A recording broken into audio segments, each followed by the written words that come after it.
नमस्कार दोस्तों, मैं हूं आपकी होस्ट प्रियंका और सिटी एजुकेशन में आप सभी का स्वागत है। सिटी एजुकेशन में आप कॉल करके एजुकेशन से रिलेटेड सारी क्वेरीज के जवाब जान सकते हैं और इसी कड़ी में आज हम हमारे स्टूडियो में आपके लिए लेकर के आए हैं मिस्टर गिरधर माहेश्वरी जी को, जो कि हैप्पी पॉइंट सेकेंडरी स्कूल के डायरेक्टर हैं। आइए जानते हैं कि किस तरह से एक स्कूल आपको एजुकेशन देता है, एक इंस्टीट्यूट आपके लिए पूरे परिपक्व टीचर बनाता है और किस तरह से आपको एक ऐसा महान इंसान बनाया जाता है जिससे कि आप अपने सोसाइटी में, अपने परिवार में आगे बन सके और बढ़ सके। माहेश्वरी सर, आपका बहुत बहुत स्वागत है हमारे शो के अंदर। सर, मैं सबसे पहले आपको पूछना चाहूंगी क्योंकि एज अ एजुकेशनलिस्ट आपके पास बहुत सारे काम होते हैं। स्टाफ को मैनेज करना होता है, सब तरह का स्टाफ होता है, उसके अंदर आपको सोसाइटी मैनेज करनी पड़ती है और स्टूडेंट्स बहुत बड़ा फोकस होते हैं।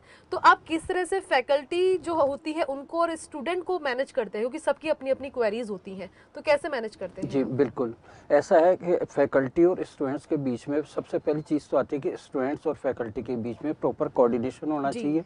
स्टूडेंट्स की जो रिक्वायरमेंट होती है वो फैकल्टीज के द्वारा फुलफिल होनी चाहिए। फैकल्टीज स्टूडेंट्स को ठीक तरीके से, अच्छे तरीके से पहचानता हो, उनकी कमियों को जानता हो और उन कमियों को दूर करने के लिए वो अपने एफर्ट्स करे पूरा। और एफर्ट्स करके उन स्टूडेंट्स को उनके गोल की ओर ले जाए जो रिक्वायर्ड है। जी, माहेश्वरी जी, मैं आपसे एक बात और पूछना चाहूंगी। जैसे कि आप एजुकेशन दे रहे हैं, मतलब you are the whole soul of the school. अगर आपको सब कुछ देना पड़ रहा है तो आपको सबसे ज्यादा क्या प्रॉब्लम फेस करनी पड़ती है? क्योंकि सबकी अपनी अपनी अलग अलग प्रॉब्लम आती है, लेकिन आप सबसे ज्यादा क्या फेस करते हैं स्टूडेंट्स और फैकल्टी के बीच में? स्टूडेंट्स और फैकल्टी के बीच में बेसिकली केवल इसी तरह की प्रॉब्लम फेस करनी होती है कि कई बार फैकल्टीज को स्टूडेंट्स ठीक से नहीं समझ पाते हैं जी। और कई बार ऐसा भी होता है कि फैकल्टीज स्टूडेंट्स को ठीक से नहीं समझ पाते हैं। कई बार ऐसा भी देखने में आता है कि स्टूडेंट्स अपनी क्यूरीज जो है जस्ट ड्यू टू हेजिटेशन नहीं पूछ पाते हैं जी। कई बार वो हिडन कर जाते हैं कि वो ठीक है, समझ पाए नहीं समझ पाए ऐसा। और कई बार ऐसा होता है कि फैकल्टीज बहुत कुछ करते हुए भी कहीं ना कहीं कुछ पार्ट उनका रह जाता है, कमी रह जाती है। तो उसके लिए हमें थोड़ा सा वो देखना होता है कि वो इश्यूज जो इस तरीके के आ रहे हैं तो उनको ठीक हो, कम्प्लीमेंट हो, उन पे कंप्लायंस पूरी हो। और बेसिकली होता है कि there must not be any gap और any lack between the faculties and students. हर स्टूडेंट्स हर फैकल्टी से हर तरीके से सेटिस्फाई होना चाहिए जी। और फैकल्टी का भी यही होता है कि फैकल्टीज को मेन जो टास्क दिया जाता है वो दिया जाता है कि आपको हर स्टूडेंट को ठीक से समझना है कि इसके कहाँ कहाँ बेसिक प्रॉब्लम आ रही है, कहाँ कहाँ ये समझ पा रहा है, नहीं समझ पा रहे हैं, और जहाँ नहीं समझ पा रहे हैं वहाँ उसके लिए एफर्ट्स करें और हो सके उनके लिए एक्स्ट्रा एफर्ट्स करें। एफर्ट्स कर करके कुल मिला करके किसी भी स्टूडेंट को किसी भी फैकल्टी से किसी भी तरीके की कोई गिला शिकवा, कोई कमजोरी, कोई शिकायत जिसे हम कह सकें वो नहीं होनी चाहिए। आप एक डायरेक्टर हैं, निदेशक हैं एक स्कूल के, और आपका परिणाम भी स्कूल का बहुत अच्छा जाता है। आप डिसिप्लिन को कितना महत्वपूर्ण मानते हैं? क्योंकि कुछ स्कूल्स के अंदर या पेरेंट्स के साथ भी ऐसा होता है कि पेरेंट्स बहुत एक्सेस एकदम से डिसिप्लिन बना देते हैं कि बच्चा बता भी नहीं पाता, एक्सप्रेस भी नहीं कर पाता। तो आप किस तरह के डिसिप्लिन पे बिलीव करते हैं, बहुत एक्सेस या मीडियम? देखिए मैम, ऐसा है कि डिसिप्लिन वर्ड जहाँ आता है कि ये तो मस्ट है जी। बिना अनुशासन या बिना डिसिप्लिन के हम गोल तक नहीं पहुँच सकते। तो नो डाउट डिसिप्लिन का तो बहुत बड़ी इम्पोर्टेंस है, महत्वता है, मगर एक्सेस डिसिप्लिन भी कभी कभी तकलीफ वाला हो जाता है। एक्चुअली डिसिप्लिन होना चाहिए फ्रेंडली, बच्चों को या स्टूडेंट्स को गुड फेथ में रखते हुए डिसिप्लिन आप मेंटेन करो। हम लोग भी बहुत स्ट्रिक्ट डिसिप्लिन भी मेंटेन करते हैं, एक्सीड भी करते हैं, मगर जो कुछ भी आप करें वो स्टूडेंट्स को गुड फेथ में लेते हुए करें। स्टूडेंट्स को बाउंडेशन फील नहीं होनी चाहिए, स्टूडेंट को ऐसा नहीं लगना चाहिए कि हमें बहुत ज़्यादा टाइट किया जा रहा है। जो भी करें स्टूडेंट्स को गुड फेथ में लेते हुए करें। उन्हें ये ना लगे कि हम पे अननेसरी का प्रेशर पड़ रहा है, हमें इंसिस्ट किया जा रहा है या और है। आपके लागू किए गए डिसिप्लिन को वो खुशी खुशी से बियर करें। उनको पहले समझाना चाहिए कि क्यों इम्पोर्टेंट है ये डिसिप्लिन, ये रूल बनाया जा रहा है तो क्यों बनाया जा रहा है। बिल्कुल मैम, बिल्कुल, कि जिससे वो बहुत बिल्कुल मैम, जिससे वो बहुत फैमिलियर हो जाए उस चीज से कि ठीक है हमारे फ्यूचर के लिए अच्छा है, ये हम ही लोगों के लिए अच्छा है। तो इस तरह से डिसिप्लिन काम करता है तो वो अच्छा रहता है। बिल्कुल मैम, बिल्कुल। बिल्कुल सर। और सर, अगर बात करें अब एजुकेशन और जो टेक्निक्स आजकल आ चुकी हैं, जैसे टैबलेट पे पढ़ाई हो रही है, कंप्यूटर पे पढ़ाई हो रही है, और एक एजुकेशन ये होती है कि टीचर क्लास के अंदर ब्लैक बोर्ड पे समझाता है, लिख लिख करके हर चीज बताता है। तो इन दोनों टेक्निक को आप कैसे मैनेज करते हैं? क्या आप प्रेफर करते हैं कि बच्चा सिर्फ टैबलेट या कंप्यूटर पे पढ़े, या फिर वो थोड़ा लिख करके भी पढ़ाई करना चालू करे? नहीं, देखिए ऐसा है कि हालांकि टेक्निक्स जो आ गई है, बहुत एडवांस टेक्नोलॉजी आ गई है। अब स्टडी कहें या पढ़ाई कहें, हम केवल बोर्ड बेस्ड नहीं रह गई है। जी बिल्कुल। लेकिन दोनों का अपनी अपनी जगह महत्व है, महत्वपूर्ण है। अगर हम केवल ये कहें कि हम आज की बढ़ती हुई टेक्निक को अप्लाई करते हुए हम पढ़ाएं और पढ़ाएं, वो भी सफिशिएंट नहीं होगा। और अगर हम ये कहें कि केवल बोर्ड बेस्ड हम स्टडी करवाएं और करें, वो भी सफिशिएंट नहीं होगा।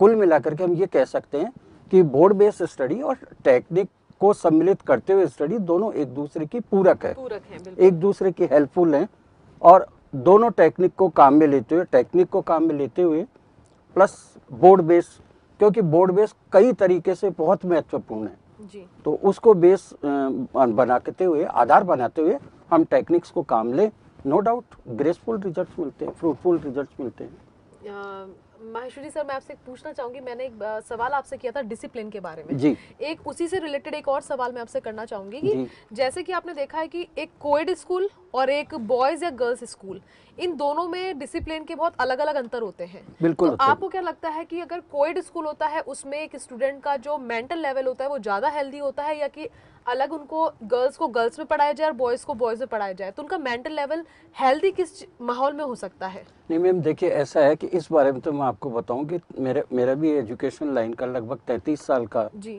एक्सपीरियंस है। 33 साल से मैं इस लाइन में हूँ। इस आप बहुत अच्छा क्वेश्चन आपने किया है। लेकिन इसको अगर एक्चुअली देखा जाए तो कोएड इज द बेस्ट। कई प्रकार, हाँ, बिल्कुल, कई तरीके से, कई प्रकार से। कारण कि मेंटालिटी का बहुत फर्क पड़ता है जी, बिल्कुल, माहौल का फर्क पड़ता है, सोच का फर्क पड़ता है, और उसी मेंटालिटी, माहौल और सोच के अकॉर्डिंग बच्चा आगे बढ़ता है। बिल्कुल। अदरवाइज क्या होता है कि वो एक थोड़ी सी वो कॉम्प्लेक्स आ जाता है कि is male, she is female, I don't have to talk to her, I don't have to talk to him। एक मतलब रूल बना लेते हैं अपनी लाइफ में वो लोग। बिल्कुल। अगर कोएड एजुकेशन होती है, कोएड स्कूल होता है, तो वो एक तरह से बच्चा थोड़ा सा वर्सेटाइल बन जाता है। बिल्कुल बन जाता है मैम, और ये वो रूल फ्रेम कर लेते हैं जी, कि मेरे को इस लिमिट तक जाना, बात करनी, ये दिगोनार। को एजुकेशन में ये है कि वो सारा सब कुछ वातावरण देखता है, माहौल देखता है, और उसी में बढ़ते हुए आगे, क्योंकि आगे जाकर के आफ्टर कंप्लीटिंग एजुकेशन नेचुरली पूरी जग में, पूरी दुनिया में उसको जाना, जहाँ मेल भी होंगे, फीमेल भी होंगे, बिल्कुल।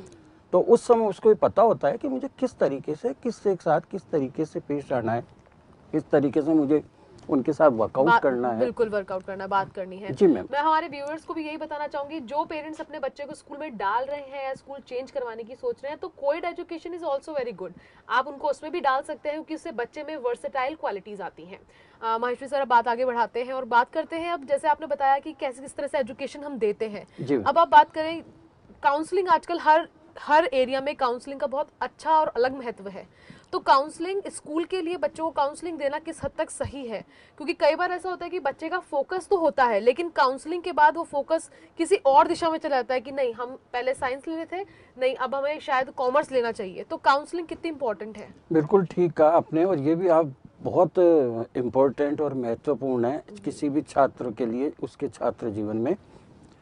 काउंसलिंग एक शब्द में अगर कहा जाए तो रामबाण औषधि है अपने करियर को बनाने के लिए। काउंसलिंग बहुत ज़रूरी है, मस्ट है, और काउंसलिंग से बच्चे को अपना गोल सेट करने में हेल्प मिलती है। काउंसलिंग से बच्चे की माइंड मेकअप होता है जी। काउंसलिंग से बच्चा अपने आप को कहीं ना कहीं असेस कर पाता है कि मैं किस दिशा में जा सकता हूँ, कि कौन सी दिशा मेरे को उपयुक्त होगी, कौन सी दिशा उपयुक्त नहीं होगी, और इस तरीके से वो डिसाइड करके अपना गोल सेट कर सकता है।